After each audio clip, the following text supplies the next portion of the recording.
حلوة وبسيطة إن شاء الله. سوينا ورق العنب بأيام العيد المبارك بصدر الدجاج، يعني وصفة جدا بسيطة وسهلة، وإعدادها هم سهل، والطعم كلش طيب.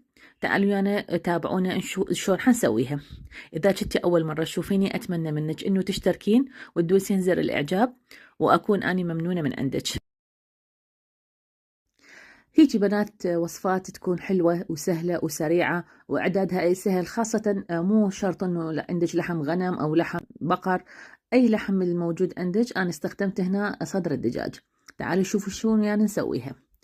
عندك كمية بسيطة من اللية، وهالكمية اختيارية، إذا حبيتي تحطين حبيتي، ما موجود عندك لية مو ضروري. أيضا كمية من صدر الدجاج حسب الموجود عندك، ثرمناه ثرم ناعم، وخلينا اللية أيضا على صفحة.